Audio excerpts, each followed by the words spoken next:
علی نے تو بیٹے کو بٹھایا تھا، حسن کو۔ اگر بیٹے کو خلافت دینا گناہ ہے تو وہ گناہ تو حضرت علی نے بھی کیا ہے۔ اور دوسرا، بیٹے کو اگر خلافت دینا گناہ ہے تو حضرت داؤد علیہ السلام نے بھی تو اپنے بیٹے حضرت سلیمان علیہ السلام کو خلیفہ بنایا، وہ تو دونوں نبی ہیں۔ تو یہ باتیں جو ہیں نا، یہ محض ایک فرقہ بندی کے لیے اور بغض پیدا کرنے کے لیے کی جاتی ہیں، ورنہ یہ کوئی ایسا مسئلہ نہیں ہے کہ جس کو اچھالا جائے۔ اب دیکھیں کہ حضرت معاویہ رضی اللہ تعالی عنہ جو ہیں، عام روایت یہی ہے کہ فتح مکہ کے موقع پر مسلمان ہوئے۔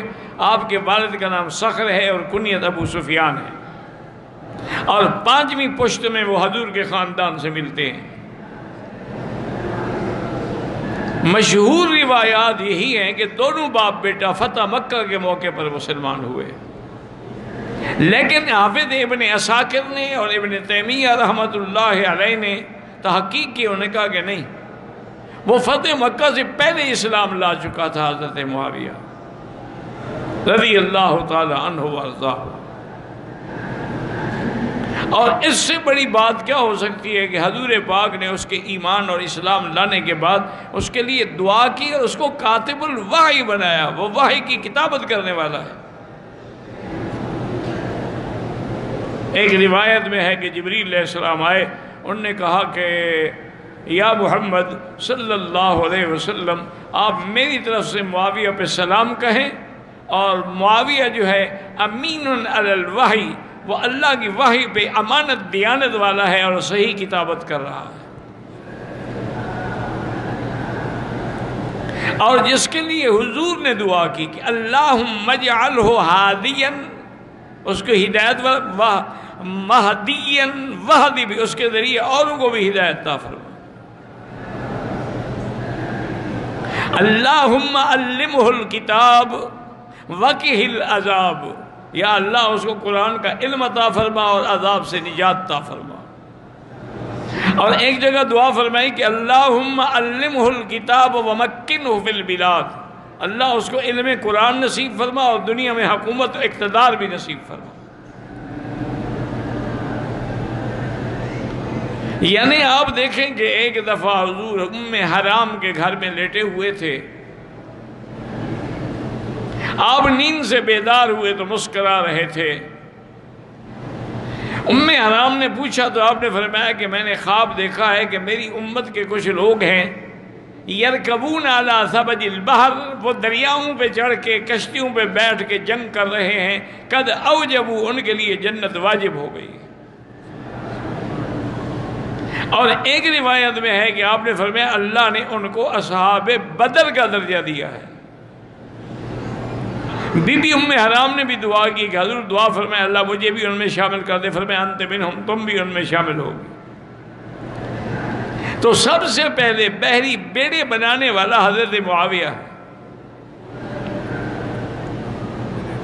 اپنے بھائی یزید ابن ابی سفیان کی قیادت میں بحری بیڑے کی لشکر کی کمان کرنے والا حضرت معاویہ ہے، اور جس نے اس بحری بیڑے کے ذریعے قبرص کو فتح کیا اور بڑے بڑے ملکوں کو فتح کیا، حتیٰ کہ کفار جنگوں میں تقریباً 80,000 کے قریب قتل ہوئے۔ یہ ساری کامیابی حضرت معاویہ کو ملی۔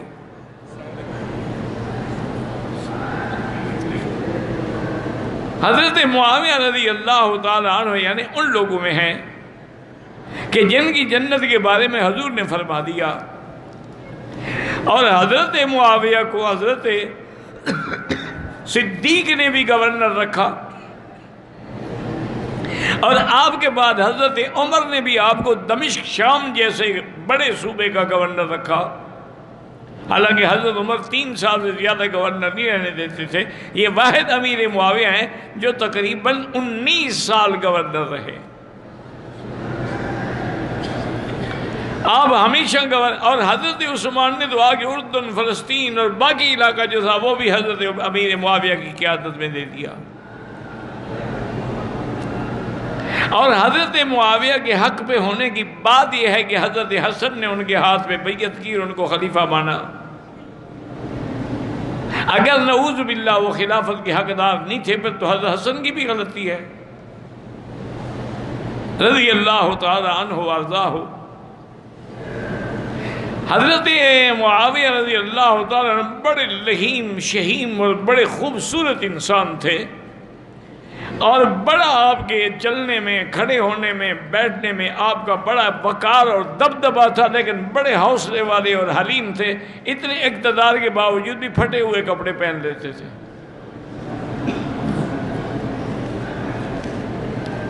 اسی لیے بعض صحابہ نے کہا کہ ما رأینا اشبہ بصلاۃ رسول اللہ، جیسے حضور کی نماز ہے اس جیسی نماز پڑھنے والا ہم نے صرف حضرت معاویہ کو دیکھا، یعنی بالکل بے عین ہی اسی طرح نماز پڑھتے تھے رضی اللہ تعالی عنہ وارضاہ۔ ایک دفعہ ایک آدمی حضرت عبداللہ ابن المبارک کی خدمت میں آیا۔ عبداللہ ابن المبارک جو ہے یہ امیر المومنین فی الحدیث ہے، اور یہ استاد ہیں امام بخاری کے، اتنا بڑا آدمی رحمت اللہ علیہ۔ ان کے پاس ہے، کہا کہ حضرت مجھے ایک بات بتائیں کہ عمر ابن عبدالعزیز افضل ہیں یا حضرت معاویہ افضل ہیں؟ عمر ابن عبدالعزیز جو ہیں وہ تابعین میں ہیں، لیکن تابعین میں سے اعلیٰ شان والے ہیں کہ جنہوں نے اپنے زمانے میں ایسا عدل قائم کیا کہ لوگوں نے ان کو ثانی عمر کا خطاب دیا۔ حضرت عبداللہ ابن مبارک نے جب یہ بات سنی تو انہوں نے کہا ہیہات حیات، بڑا افسوس ہے، کیا کہہ رہے ہو؟ لغبار دخل فی انف فرس معاویہ فی الجہاد مع النبی صلی اللہ علیہ وسلم افضل من عمر ابن عبدالعزیز۔ اور میں کہ حضرت ابو معاویہ نے جو گھوڑے پہ سوار ہو کے جہاد کیا، اس مٹی اڑ کے جو گھوڑے کے ناک میں میل بنی، عمر ابن عبدالعزیز تو اس میل کا مقابلہ بھی نہیں کر سکتے۔ انہو صاحب رسول اللہ صلی اللہ علیہ وسلم، عمر ابن عبدالعزیز کا بڑا مقام ہے لیکن صحابی تو نہیں ہے، حضرت معاویہ تو صحابی ہیں، تو ان کا مقابلہ کیسے کر سکتے ہیں؟ وہ صحابی رسول ہیں رضی اللہ تعالی عنہ وارضاہ۔ اسی طرح سیدنا امیر معاویہ رضی اللہ تعالی عنہ کا جو سب سے بڑا مسئلہ ہے خلافت یزید کا، اس کے بارے میں آپ بات کو سمجھیں۔ حضرت معاویہ نے سوچا کہ پہلے بھی بڑا اختلاف ہوا، جنگیں ہوئیں، نقصان ہوئے، اب میری موت کے بعد بھی ایسے حالات نہ ہو جائیں، اب میں کمزور ہو گیا، بوڑھا ہو گیا، کب تک میں زندہ رہوں گا؟ کیا میں اپنے بیٹے کو اپنی زندگی میں اپنے خلافت کے مقام پہ بٹھا دوں اور اس کے لیے بیعت لے لوں؟ آپ نے مروان ابن الحکم کو بھی خط لکھا کہ ارباب حل و عقد جو ہیں مدینے والے، ان سے مشورہ لیں کہ کیا میں یزید کو خلیفہ بناؤں، اور وہ جو رائے دیں مجھے لکھیں۔ انہوں نے بھی مشورہ لیا، ان سب نے بھی یہی کہا کہ حضرت معاویہ چونکہ بہت بڑے فراست والے ہیں، سمجھنے والے ہیں معاملات کو، اگر بہتر سمجھتے ہیں تو ٹھیک ہے۔